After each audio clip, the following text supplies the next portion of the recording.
young man, Vice President of Branch 421, Esteban Ramirez. He's a fighter and he's a crier, but he's one tough cookie. So we're going to bring him up here and let him say his speech because he's pissed off himself. Hello, everybody. I'm glad to see a nice turnout here. A lot of my brothers and sisters. It's amazing to see this. You know, like I said, there's a lot of different unions here, and we're going to stand together. We're going to fight. We're not going to go down without a fight. And this is what we need to do. We need to show them we got the numbers. All right. So Elon Musk, he doesn't have any business in dismantling the People's Postal Service. He was elected. He was not elected. He was selected. Can I get a hell no? Hell no! One more time. Hell no! One more time. Hell no! Here we go. All right. We're Americans. We're not the illegals. Elon Musk is the illegal. And he wants to dismantle the People's Postal Service. Can I get a hell no? Hell no! One more time. Hell no! Guys, Trump is trash, by the way. I told you all the carriers are madder than hell. John Courage is a city councilman. He's here to speak on behalf of the letter carriers and how he feels about it. Hopefully he's pissed off about it too. Come on up, everybody. Thank you. You know, it's interesting. We've been talking about veterans. I've served our country as a veteran. We've been talking about teachers uniting with all of you. I was a teacher. We're talking now about all of you as postal workers. You know, I did seasonal work at GMF, postal work with you. So I understand what you're facing in the challenge from Washington, trying to destroy the middle class, the working class in this country. And we're not going to stand for it, right? What do we say? Hell no! Your city council stands with you. Your municipal government will stand with you. Already we're doing what we can for federal workers who are being fired to say the city of San Antonio will stand with you.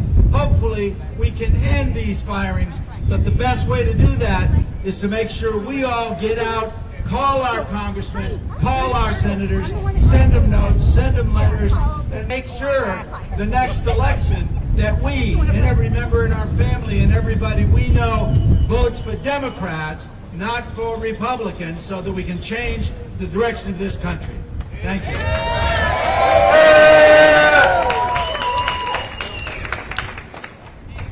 All right. My next brother I want to introduce, I've known him quite a while. He's a good leader for his union and a great leader for the AFL-CIO San Antonio. His name is Geronimo Guerra, president of the Central Labor Council here in San Antonio. Would you come up here, brother?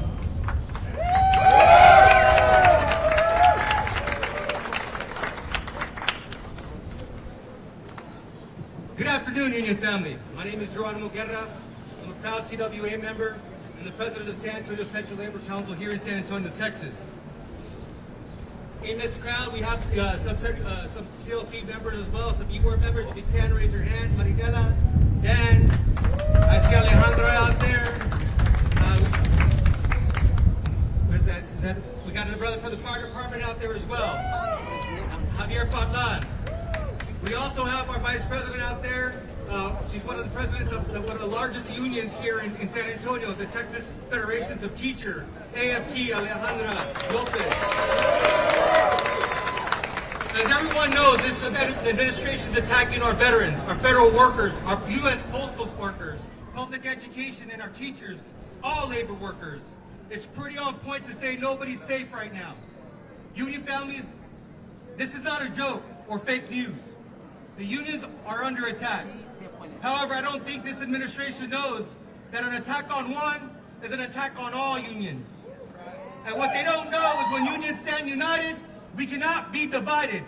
Let's say it again. When unions stand united, we can't be divided. Again, when unions stand united, we can't be divided. It's going to take peaceful actions like these for our voices to be heard. We need our political leaders to hear our voices and not run away from their town hall meetings. We need to hit these streets just like this because the unions are under attack, and when the unions are under attack, we fight back. When unions are under attack, we fight back. When unions are under attack, we fight back. When letter carriers are under attack, we fight back. When teachers are under attack, we fight back. When CWA is under attack, we fight back. When all workers are under attack, we fight back. We need to keep holding this administration accountable, because again, our union family is under attack. An attack on one is an attack on y'all. I want to thank Brother Homer for inviting me to speak, and thank you for being y'all's great leader at the Postal Service. Thanks a lot. In unity, God bless.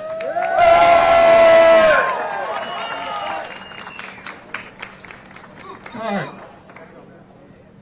I don't know what he was on, but he was kind of exciting. Appreciate you there, brother. All right.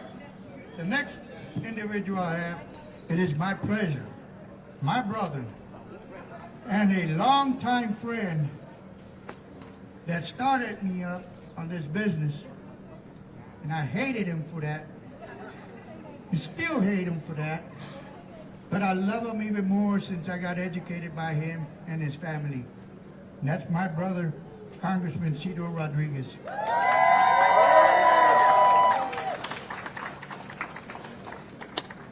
Good afternoon. Homer Hernandez, we thank you for what you've done today, along with everybody who's here. Nothing happens by accident. People have been working behind doing what needs to take place in order for this to occur. Just keep that in mind.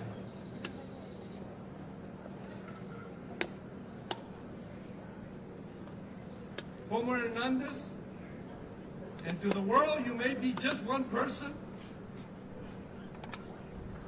but to one person you are the world. Thank you very much. I also want to take this opportunity to talk a little bit about the history of the post office. And before I do that, we have a long struggle in the next, I will tell you, over the next decade. If we want to make a difference, we're going to have to be able to pull it together next year and take the House and the Senate. And then in 2 years, that's 2026. In 2028, we got to take the presidency. Because by 2030, if we don't have at least that, redistricting occurs again. From someone who was redistricted 5 times in my congressional district, if we don't take the House and redistrict, and we'll be able to have a Justice Department that will be there for us, you can full assured that you're going to have to go to 2040 in order to make it happen. I might not be there because I'm already almost there. But for those young people that are out there, that's what we have at stake. We have a short period that we can turn this thing around. This year we have one of the candidates of the 26 running for mayor. If you're another candidate, raise your hand out there. If you're another candidate for mayor, raise your hand. That's not a good sign. Thank you, John. The story of the United States Postal Service begins in 1775, a year before this nation was born, when the Continental Congress named Benjamin Franklin the first American Postmaster General because the foundation needed an efficient communication network to forge the nation. Very similar to where we're at now. Our postal system plays a pivotal role in creating and maintaining this nation's democracy. To this day, the post office has been respected for its excellent work, its reliability, and people know their mail items can be secured. More important, your mail will remain private. We take it for granted. What I just said, we take it for granted. And I can assure you that in other nations, that's not the case. Also, our rural areas still need to be subsidized. We started that process some to go to this day. The private sector still comes to the post office in order to mail into the rural communities. The for-profit companies continue to use the Postal Service because they know that in rural areas they cannot make a profit. In addition, let me just indicate that the post office is more than just mail delivery. I remind you that the post office system helps registered non-citizens. I was born in Mexico. At the age of 3, I came over. Up to the age of 18, I had to report every year. And I went to the post office to report. During Vietnam, I had to go for the selective service also at the post office. It also surveys vacant homes for the Federal Housing Administration. It also reports carrier routes, mileage data to the Bureau of Public Records. They continue to provide non-postal services to customers for other governmental entities, such as, for example, accepting passport applications for this country. When you want to get your passport, that's one of the places you need to go. They also are selling migratory bird stamps for the U.S. Fish and Wildlife. They also distribute veterans burial flags for our veterans, which I want to also at this point just indicate to each of the veterans that are here. As a former member of the United States Congress and member of the Armed Services Committee, as well as the Homeland Security, and in behalf of a grateful nation, to all the veterans that are here, we thank you for your service.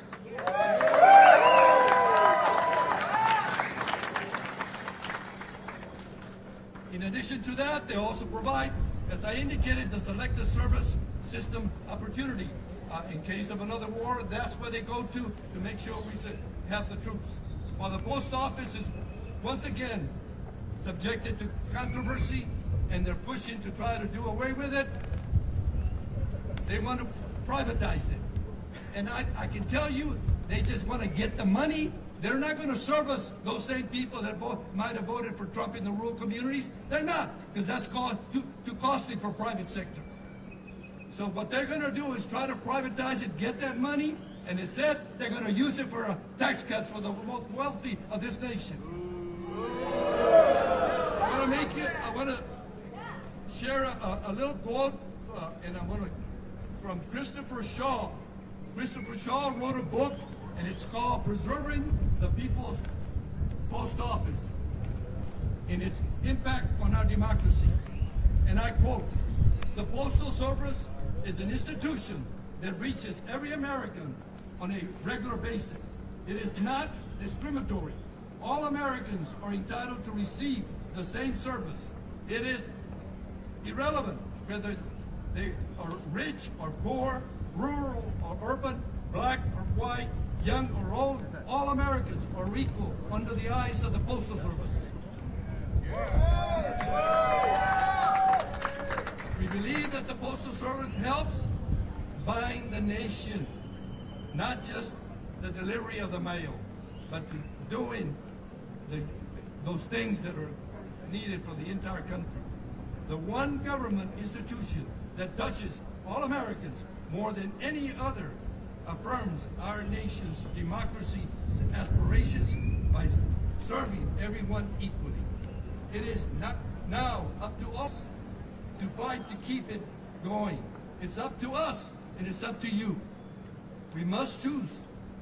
As one of the oldest stories in the Bible, it's so simple, yet it's the most profound. It's a story about Cain and Abel. When Cain asked the Lord, "Am I my brother's keeper?"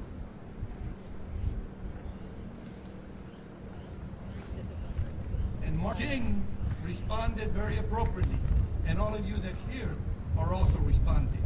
Martin Luther King said, "Life's most persistent and urgent question is, what are you doing for others? What are you doing for others?"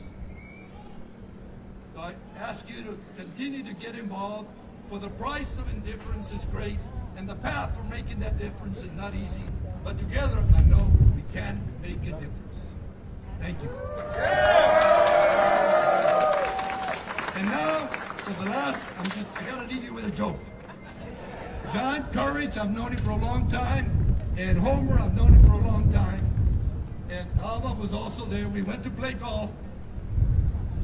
I'm not going to mention who it was, and if you heard my joke, bear with me. One of us hit that ball, and it hit an end bin, and all of those ants were around that ball.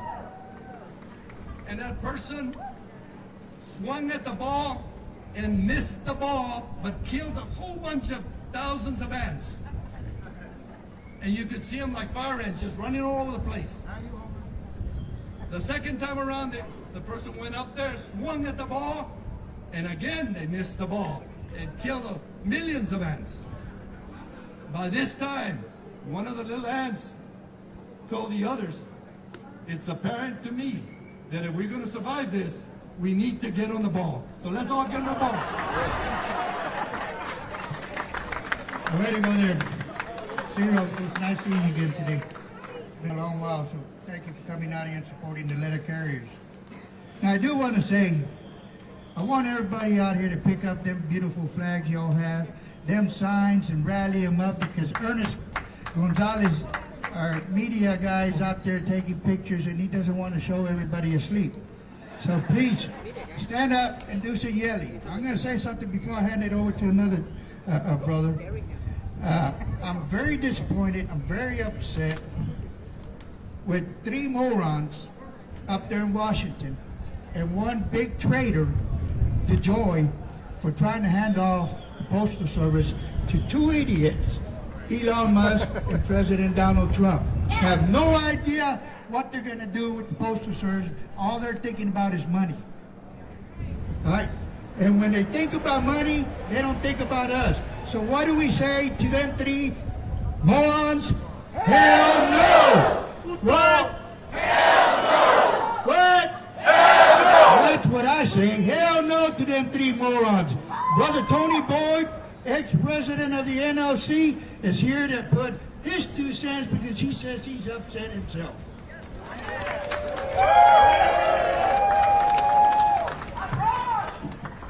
Good afternoon, brothers and sisters and supporters of the Postal Service. Thanks to the mayor and the congressman for all coming out and the city council. We've been through this before. In 2017, when the current occupant of the White House was in that position, in 2017, I had the duty to fight this, along with our other union members in the Postal Service, the other unions around the city, and all around the country, and all our American supporters all over the country. And good news, we beat them then, and we're going to beat them now. Yeah! We said hell no then, and we're going to say hell no now. What we have to do is what the sister said earlier, and Congressman Cuellar. We have to make noise at every level. Every individual has to get involved. Whether you are in the Postal Service or out, we have to reach out to our congressmen, and we have to vote, but we have to continue to make noise until these people get the point. No stopping, keep moving, keep pushing. That's what we have to do. The great poet Maya Angelou said a long time ago, when people show you who they are, believe them. Now, this current occupant of the White House, I'm not like some of these other folks, I'll be damned if I'm going to say his name. Okay, we showed then who we were. And we're going to show them who we are now. So let's continue to fight, let's keep pushing, and let's fight like hell. Thank you.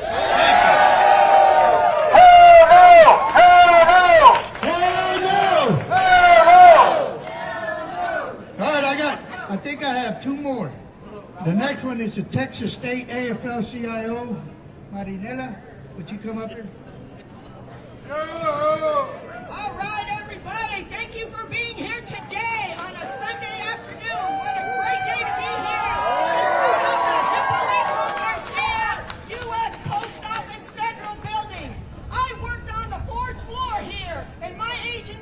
is going to be shut down. There are 75 agencies that have a footprint here in Bexar County, and we're just one of them. And we do not want to see the Postal Service, the letter carriers, or the APWU folks go down. So thank you for being here and showing up. But my dear sister with the Bexar County Democratic Party, I serve as a precinct chair. And one of the things that we do is we promote vote by mail. And we wouldn't have it if it wasn't for our letter carriers, if it wasn't for our postal workers. So let me tell you what, if the post office goes away, those persons who are most vulnerable are going to lose their ability to vote.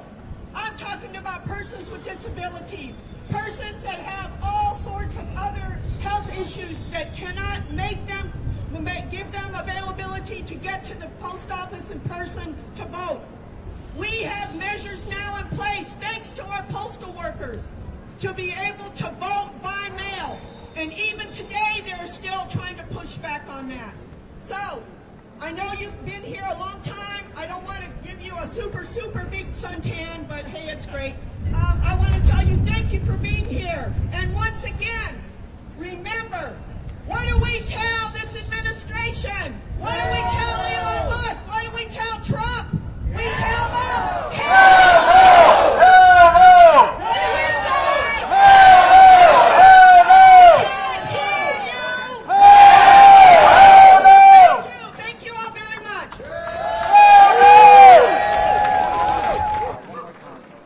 Well, I can't say much. I can't get no darker than what I am. But I am a bit tired.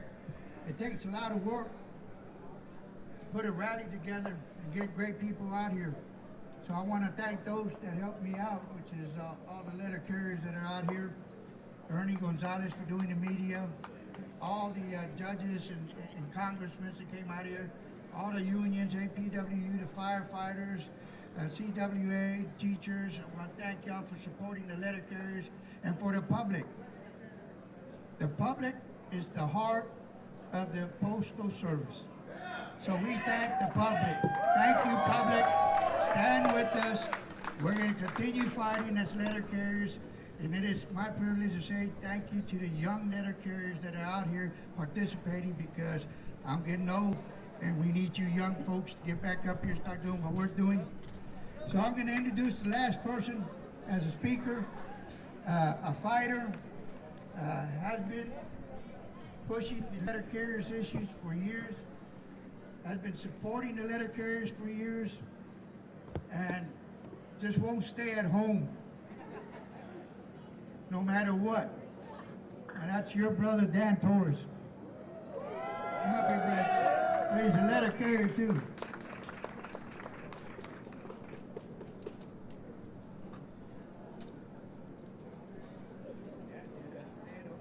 No, I'm not going to stay at home. Not when this is so important. Not only to me, but to every postal employee and to the American public. My name is Dan Torres, and I am Director of Retirees for the Alamo Branch 421. I'd like to thank you all for being here today, and I'd like to thank Homer Hernandez for organizing this great event. Back in 2018, Homer was a trustee for the Alamo Branch, and he organized a rally called U.S. Mail Not for Sale. I know many of you were here then, along with some of the congressmen that were here. You should all remember who was president of the USA back then. The same pendejo sitting in the White House now and destroying democracy in our country. He was attacking the Postal Service then and is attacking us now. What do we have to say?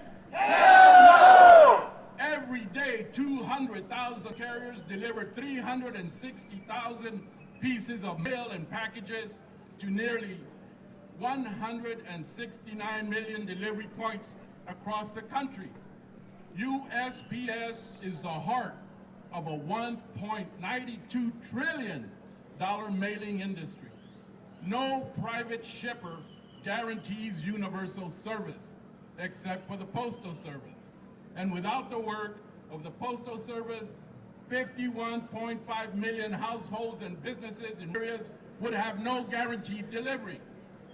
Moving the USPS to the Commerce Department, as Trump has suggested, would jeopardize the jobs of 640,000 postal employees, 73,000 of whom are veterans. What do we say? Hell no! The USPS is older than our country, and it is enshrined in the Constitution. The Postal Service was created to be a public service for the public good, and it is funded by postage and stamp sales, not taxpayer money. The public year after year ranks the Postal Service as one of the most trusted government agencies. Yes, Americans should see that these actions are a direct attack on postal employees, on our universal service, and on every citizen who relies on the Postal Service for everything from cards and letters to family and friends, financial information, and needed medications and packages. Trump's actions are unconstitutional and illegal. What do we say? Hell no! So what do we say? Hell no! I can't hear you. Hell no! Thank you all for being here today.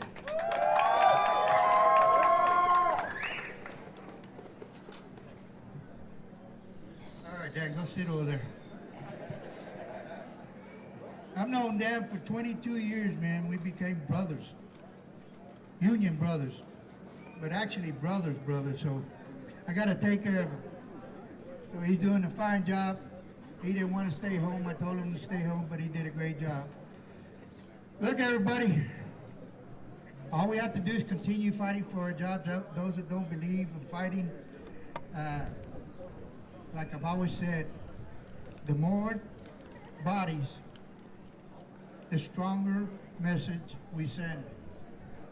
And if you believe that 5 bodies are going to support and help your job, and you're going to sit at home and watch TV and play video games, you might as well start looking for a job at Walmart as a greeter. We must stand together as union brothers and sisters, whether you like my decisions or not. And we don't have to worry about other people.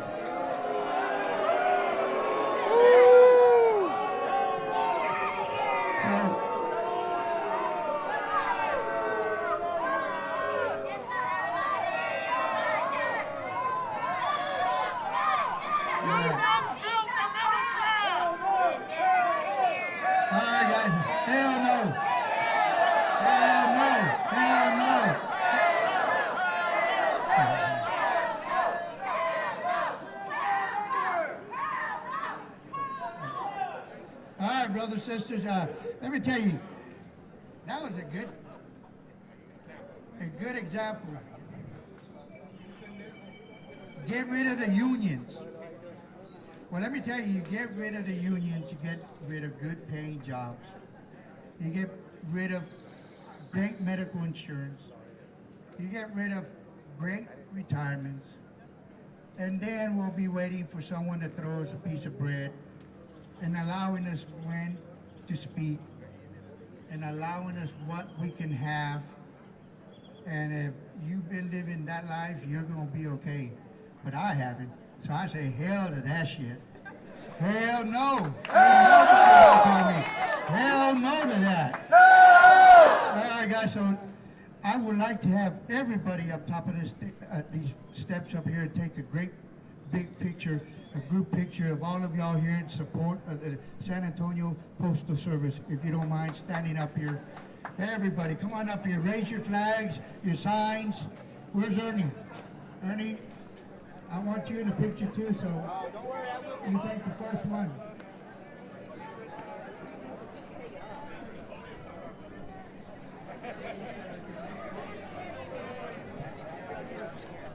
Right here. Right here. Right here.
Is that Rico holding the American flag up?